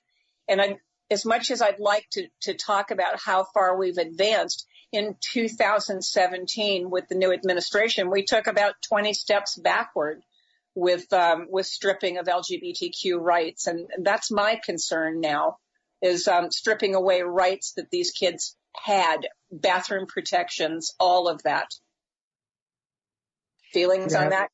So Stonewall was also like one of those, that was like a tipping point. But at the same time, in San Francisco, you had a few outbursts and riots. And there was also stuff going on down in San Diego. So it was the East and West Coasts were all kind of like rioting against this harassment. And it was a constant harassment against the LGBT community by police. And they were given the free-for-all. The police were given it from the state and city authorities and everybody else. They were just totally being backed up. Is that pretty much a good... Absolutely. Absolutely. And that's exactly what was going on. Fortunately, we had people like Harvey Milk who were great at polarizing people and pulling them together and pulling the community together. As Harvey said, you got to give them hope. And that's exactly where we are today, trying to give them hope. And I don't know if if you could look at what's going on right now with police harassment against African-American youth in a lot of these cities, and the way we're starting to get a lot of this violence and the fighting back. Does that sound kind of like a pretty similar story? It does. It does. And I believe there still is. I still believe there is harassment. It's not nearly as bad with the police departments. And now most of the police departments across this country hire members of the LGBTQ and actually recruit them. San Francisco PD was one of the first police departments in the nation to hire gay officers. Same with our fire department in San Francisco. This has done a wonderful thing for the community because you're putting people that are members of the community into a community to police. And so it's cut down on the violence level. Isn't it amazing that it all comes back around to be the same thing? Even amongst African American, we see Black Lives Matter and everything else. That intersection between minorities and harassment and abuse, But once you start getting community involvement and community policing, and I'll do those air quotes, and that's what needs to happen, is that you need representation from the whole community in each police department, to be within that community and working with each other and helping each other. And it really is. It's not, I like police forces to be for that public service and peacemakers rather than law enforcement.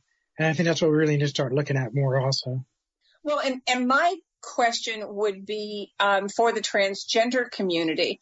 So because Trump's administration has now been stopped and they can no longer get rid of transgenders in the military, they are actively able to join the service. I'm curious to know how many will, what will become of it, and then how can we take the transgenders in the military and translate that into transgender community in the police department, the fire department, the same as we did with the gay community.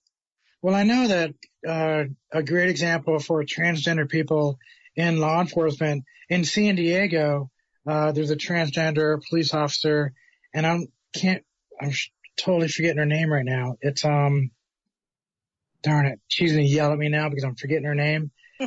But in San Diego Police, she's awesome. She's a great example of who we can be and what we can do. And she's leading a charge.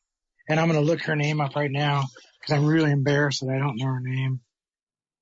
Hey, but that's in the military, I think that we have to look at the transgender people who are currently serving, who are able to come out openly and serve as transgender military service people. And a friend of mine has just gone through all the surgeries and done everything and is getting physicians' authorizations and everything else to go back to flying helicopters.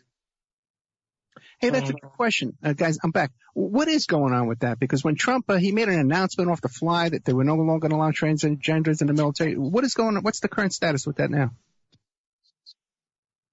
Cait? Kristin? Well, so I know that there was supposed to be something coming out. Secretary Mattis was putting some recommendations together to give to the White House. And then I'm not sure how far along it's gone because he hasn't. And if it has been released, it might just be privately released within the White House. But that was like today or this week. And so there's still a lot going on that we always don't have all the data. There is no ban. There is currently no ban on transgender serving in the military. So it's just about as simple as that. So many states filed suit. So many counties filed suit that I think the Justice Department released a statement a month ago that they're just not going to fight it. But there were still recommendations from Secretary Mattis that he was putting together. So he was trying to put a study together to give the White House, and then the White House is either going to give up based on Secretary Mattis's recommendations, or they're going to continue to fight or whatever.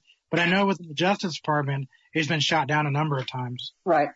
But I think the White House, they're going to continue pursuing it because they have their own agendas. Yeah.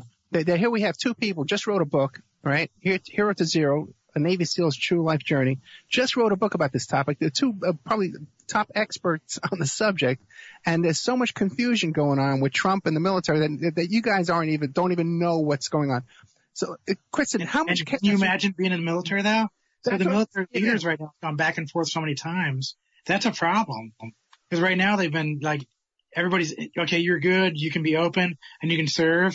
Then it was turned off, and it's turned back on, turned off, and it's like super confusing. And so leadership has to have clear, concise guidance to be a good leader. And so it's confusing for everybody. Now, at the time when you were in the SEALs, would it have been legal for you to come out and say, hey, I want to transition? No, not even close. Okay. And this is like, I joined before Don't Ask, Don't Tell, and then Don't Ask, Don't Tell started, and then Don't Ask, Don't Tell was repealed. And so now it's okay to be open as gay or lesbian. But the entire time, transgender was always illegal because of, mental diagnostic manual, DSMs. So there was always things on the books and always a prejudice against transgender people, far above being gay or lesbian. Can you tell us a little bit about what your military career was like? Any kind of missions you went on? What it was like? What you did? I mean, there's a ton of missions, and almost a lot of my career is still classified, so I can't really talk about too much of it. But there is one story. Like I said, I give speeches at universities and colleges. So there is one story that I try to bring up, and it's about the missions we used to go on. We were doing captures of these high-ranking Al-Qaeda people, and so one of them I was going in after. It was a pretty tough mission. We go in really quiet. We went up over the wall and was going really quiet, and then I was sneaking alongside of a building, inside of a compound, and suddenly everything starts going haywire. Explosion, shooting, everything else. So we kicked the door in really quick, and it's the guy we were looking for. It's his room.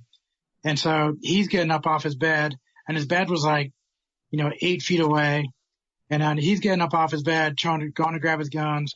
There's a door behind him that's opening up with his brother coming in with guns, and on the floor screaming is his wife. And in the middle of that room, there's this baby's crib, and stands up inside of that crib. It's a pretty good sized crib. It's probably like a 2-year-old maybe, just enough to grab hold of the side of the crib and kind of stand up and start crying. And so everything's going all crazy all around this whole scene. And I leave the doorway and I get off the wall and I run in the middle of the room in the middle of all this. And I grab the baby and hold the baby real close to my body armor, trying to protect it. As the father and brother and everybody, they're all coming in shooting. And I just try to get out of that room, and save the baby. And so after everything's all settled down, everything's done, I'm able to give the kid to the mom, and she grabs the kid out of my hands, is yelling at me, and I'm like, wait, your husband was the one shooting. I wasn't. I was trying to save it. I was trying to save the baby. It was like this really tough time to just see all this happening and see that kid, in the middle of all that. Yeah, can you imagine? All of this, who I am, maybe, from looking at me from when I was a kid, I will always be that sheepdog. I always try to save anybody that I can save. I'll never change that. No matter how much danger I put myself in, I would always try to sacrifice myself to try to save that innocent person. No matter, I didn't know who that person was, but it was still an innocent person in the middle of chaos, and I had to try to save him. This was in Afghanistan? Yes. Yeah. What year was that? 2008, Afghanistan. 2008. Hey, let me ask you a question now. I've had Charles Strange on the show, the father of that SEAL who was involved in the Bin Laden abduction. And then there was that strange, what was it called? Where the helicopter crashed. Yeah. What was that called again? Bin Laden?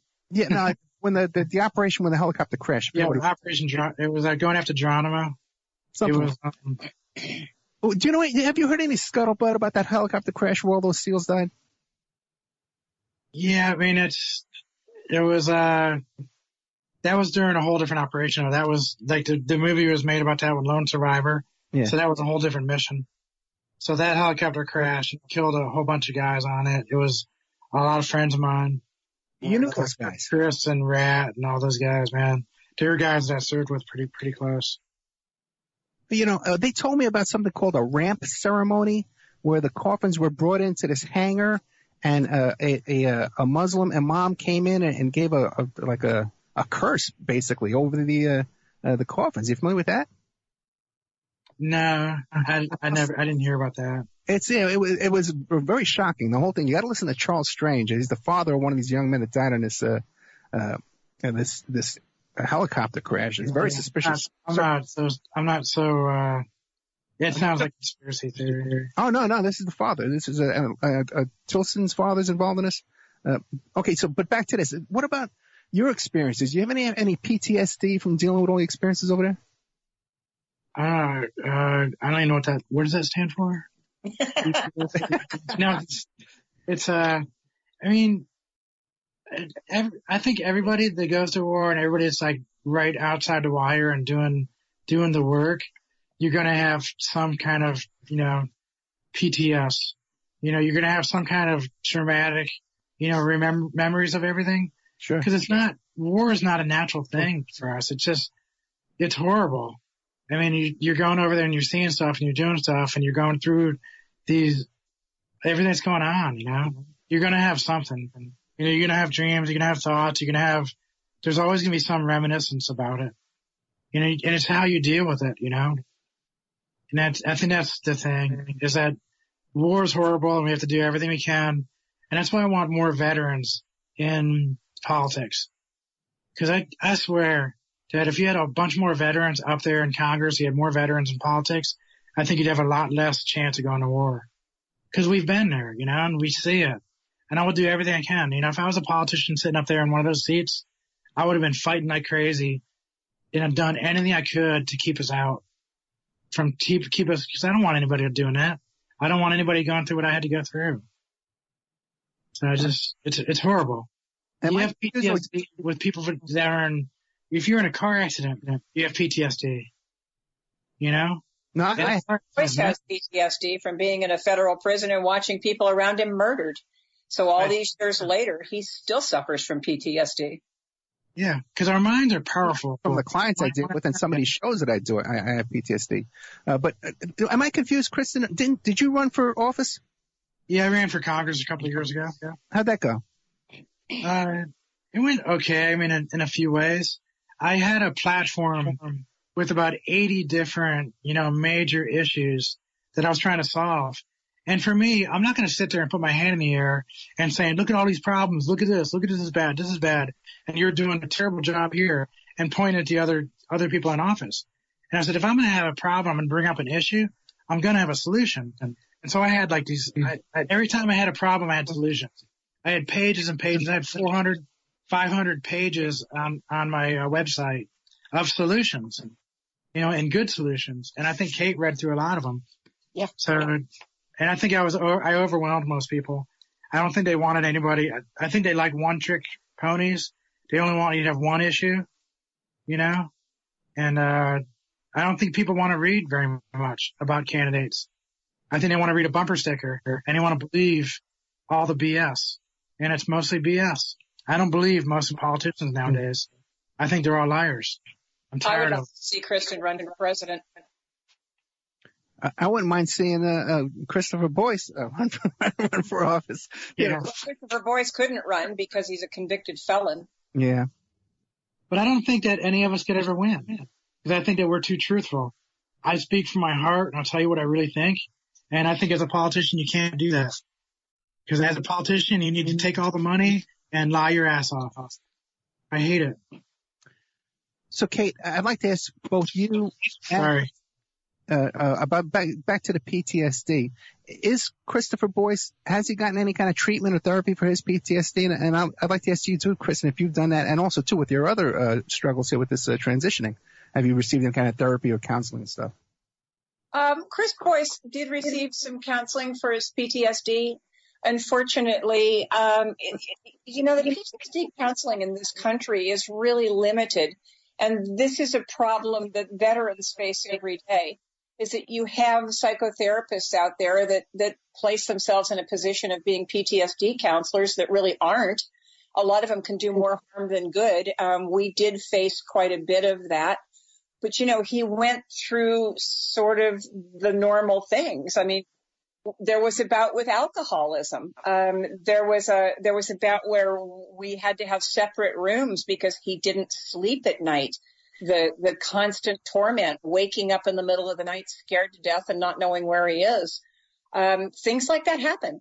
Prison does it. The military does it. Any kind of armed struggle is going to do it. When the people around you are being killed, it's going to leave a lasting impression on your mind. Yep. So the thing is, when you talk about PTSD, post-traumatic stress disorder, and so I want to get that D off of there. It's not a disorder. Post-traumatic stress, PTS, is what everybody's been referring to it as recently, because it's not a disorder. This is a natural response for your brain and your mental well-being, is for you to protect yourself. And so your brain is coping with this struggle past a traumatic situation. And so being able to talk to somebody who's experienced at it, which, just like Cait was saying, is very difficult to find a therapist who truly understands in a personal way, and it has to be personal, to speak to you about these situations. And so one of the big issues I have is I go to the VA and I'm in one of a group setting, and I have a therapist that doesn't know anything about combat. It was never in the military and just cannot relate. And so the biggest thing a therapist can do is you have to relate in some way through some other experience or through something. You can't just learn it from a book.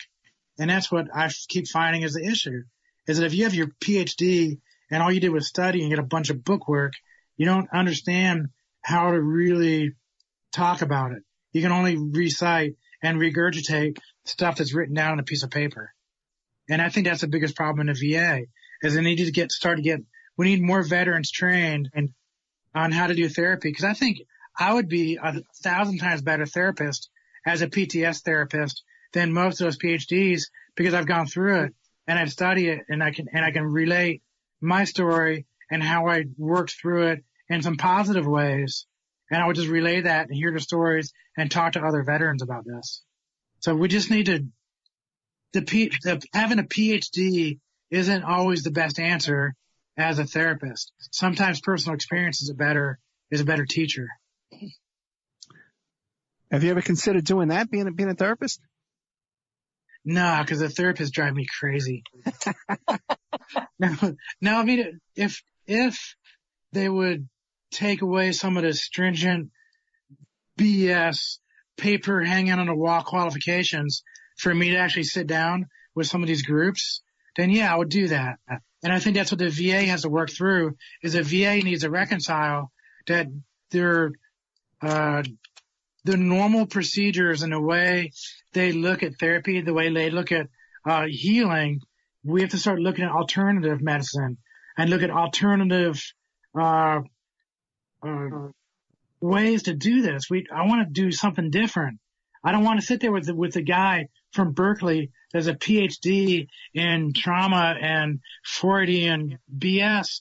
You know, I'd rather sit down with that other combat vet and a bunch of us sit around a bonfire with a couple of beers. And that's better therapy for me and for most of the people I meet. You know, I want to sit around and do some vision quests. I want to sit around and talk through some shamanic astrology that I was talking to Cait, and she laughed at me. But I want to look at alternatives. I don't want the piece of paper on a wall PhD guys. And if the VA can reconcile the fact that some of these other people with different approaches, sometimes they're just as beneficial to the health and well-being of a person, that need to recognize that fact. Well, and this is one of the things that Kristin is doing by talking to these young kids. I mean, she is actually being a PTSD counselor by being able to reach out to these kids who are transitioning or members of the LGBTQIA community. So it's been an extreme helpful moment in this life. You know, I think that's what we need to start doing, is recognizing the expertise by being there and by going through the experiences rather than reading about the experiences. I think that somebody that is in the military, just like I did in the Navy SEALs, I did 20 years in the Navy SEALs, 20 years of dedicated service and working every day and learning a lot in a lot of different countries, a lot of different people. And where's my PhD on the wall? Yeah. But I could have gone to Berkeley and done, 6 years. I'd have pieces of paper all over the wall, and they would let me teach anybody I want. So my 20 years doesn't count because it was on a job experiential. It wasn't theoretical. We're totally we put a higher out of time on theoretical than we do experiential. We got about 2 minutes left, so I'd like each of you to take like a minute, sum up. What do you want to leave us with? Kristin, you go first for about a minute. Then Cait, what do you want to leave us with in this story of Kristin's journey? So my 1 minute bumper sticker. I'll go first. Sorry, Cait, you want to go first? No, you go first. Okay, so I think pretty much what I was talking about at the end there is that I think experiential. I think people that have experiences, and we have to somehow validate the fact that I've gone through a lot of stuff. I've experienced a lot of stuff, and through all these experiences, I've gained enough wisdom to be able to pass on some of these things. And we have to start having more of an emphasis on that rather than the theoretical and the pieces of paper. I want to be able to to talk to people and really let them know this is what I've been, this is what I've done. And I've ridden on that roller coaster. I've been in that seat and I rode the roller coaster and I've survived it. And here's what I learned. And then people would be able to listen to that and go, yeah, I'm on a roller coaster right now. And you already rode that coaster? Heck, man, I want to learn from you. You know, I wish we could open our eyes. Alternative medicine, alternative learning. Thank you so much, Cait Boyce and Kristin Beck, American Sons, The Untold Story of the Falcon and the Snowman, and soon to be released, Hero to Zero, a Navy SEAL's true life journey. Kristin, how can people get a hold of you real quick? My Twitter is Valor for Us. Valor, number 4, us. And Cait? Valor's not for me, Valor's for us. Twitter. My Twitter account is Cait Boyce. Okay, guys, thank you so much. Thank you. And now a word from our sponsors. People are waking up. They're standing up to those pushing pesticides and GMOs as safe alternatives for a starving world. What a bunch of crap. I tell you, I'd rather eat dirt. So I drink Life Change Tea. It's an herbal drink, cleansing my body of toxic sludge and nasty chemicals, and of course, ridding the intruders that are hidden in my so-called food. And by the way, Life Change Tea is non-GMO and organic. No fillers, no yuck. Just a great defense against you-know-what. May the supplement force awaken you. Don't fall to the dark side. Sorry. I went to the movies last night. Anyway, enough said. How do you get that herbal drink and change your life? GetTheTea.com. That's GetTheTea.com. You will awaken. You will get stronger, and you might even lose a bit of weight. So awaken to Life Change Tea and the many one-of-a-kind supplements at GetTheTea.com. That's GetTheTea.com. May the supplement force be with you.